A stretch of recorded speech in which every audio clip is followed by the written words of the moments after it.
Hello, good afternoon mga kaalamat. Nandito tayo ngayon sa May Marikina at kakain tayo ng batil patong at pansit kabaga dito sa Coman Ham. Yan, pansiteria. Yan, ito ay located dito sa May Marikina, sa E. Rodriguez yata ito. Tapos tapat siya ng Petron para hindi kayo malito. Then dito sa maliit na eskinita, papasok kayo.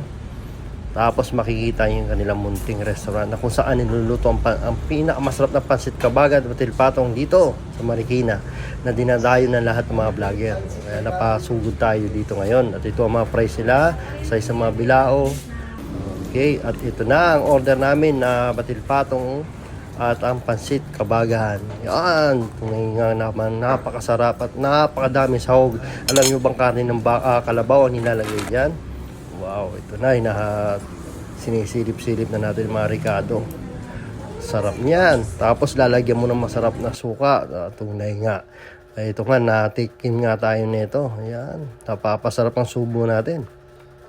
Haggard pa tayo niyan, galing pa tayo sa bikutan yan. Kasi nagpagawa tayo ng ating motor. Kaya gutom na gutom tayo.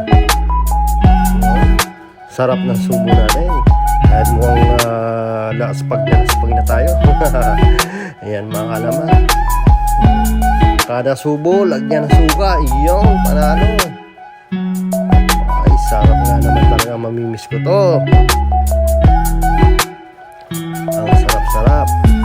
Ayan. Okay daw, okay. Ayan mga kalamat. Ito na inako nagsasawa sa batil patong. Punas-punas, may ginagdumi na mukha. Ayan, tumba, solve, panis. Ayan mga kalamat, hanggang dito na lang. Paalam.